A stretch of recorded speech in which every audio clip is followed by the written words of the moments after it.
کیا سانحہ 9 مئی کے ملزمان کا تعین ہو سکا؟ ریاست کا سب سے مضبوط ستون انصاف کا طلبگار، 1 سال گزرنے کے باوجود ملزمان کو سزا نہ ہو سکی۔ ملک کو لاقانونیت کی طرف دھکیلا جا رہا ہے کیا؟ عام عوام جیل میں اور مرکزی ملزمان قائد ایوان۔ ایک چپراسی کریکٹر سرٹیفکیٹ کے بغیر بھرتی نہیں ہو سکتا۔ اپوزیشن لیڈر سے لے کے قائد ایوان تک سب 9 مئی کے ملزمان۔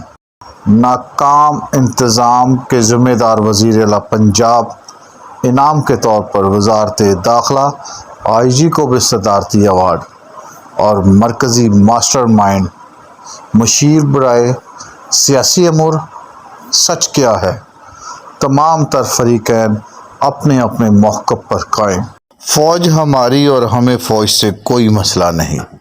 Imran Khan Niazi. D G I S P R کی پریس کانفرنس اور ماضی قریب میں پاکستان کے مقبول لیڈرز کے بیان آپ کے سامنے ہیں، آپ انہیں دیکھیے۔ 9 مئی کو 1 سال مکمل ہونے والا ہے، لیکن اس حوالے سے جن کے اوپر الزام لگایا گیا کہ وہ 9 مئی کے ماسٹر مائنڈ یا مرکزی ملزمان ہیں، 1 سال گزرنے کے باوجود ابھی تک ان کو سزائیں نہیں ملی۔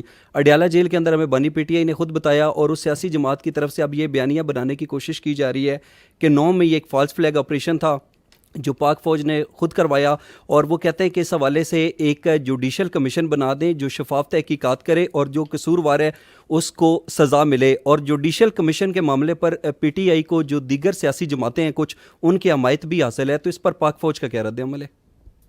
دیکھیں میرے بھائی، پہلی بات تو یہ ہے کہ 9 مئی صرف افواج پاکستان کا مقدمہ نہیں ہے، یہ پورے پاکستان کے عوام کا مقدمہ ہے۔ کسی بھی ملک میں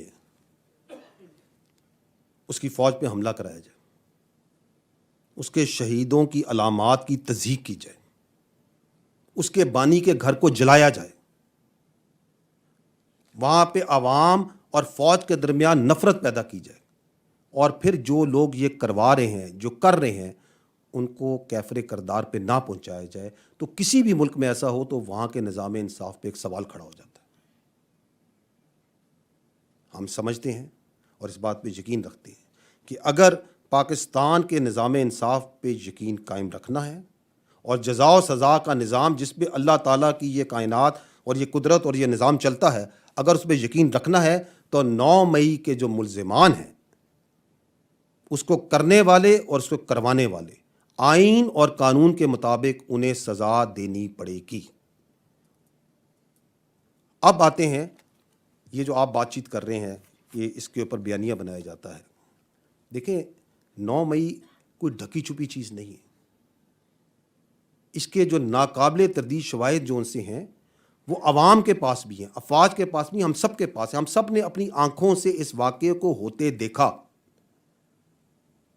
ہم سب نے دیکھا کہ کس طریقے سے لوگوں کی ذہن سازی کی گئی، ان کو افواج کے خلاف، اس کی لیڈرشپ کے خلاف، ایجنسیوں کے خلاف، اداروں کے خلاف جھوٹ اور پروپیگنڈے سے ان کے ذہن بنائے گئے۔ ہم نے دیکھا کہ کس طرح کچھ سیاسی لیڈرز نے چن چن کے اہداف دیے کہ ادھر حملہ کرو، ادھر حملہ کرو۔ ہم نے دیکھا کہ چند گھنٹوں میں پورے ملک میں مختلف جگہوں پہ صرف فوجی تنصیبات پر حملے کرائے گئے، اور ان واقعات کو آپ نے بھی دیکھا، کیمرے کی آنکھ نے فلم بند بھی کیا، اور جب یہ شواہد اور یہ ساری چیزیں لوگوں کے سامنے آئیں تو آپ نے عوام کا غصہ اور رد عمل بھی دیکھا۔ آپ نے یہ بھی دیکھا کہ کس طرح عوام نے اس انتشاری ٹولے سے پیچھے ہٹی۔ تو جب یہ کھل کے سامنے آ گیا تو وہ دوسرا فریب اور دوسرا جھوٹ اور دوسرا پروپیگنڈا شروع کیا گیا کہ یہ فالس فلیگ آپریشن ہے، یہ تو پتہ ہی نہیں کیا ہوا، کون کر گیا، کیسے کر گیا۔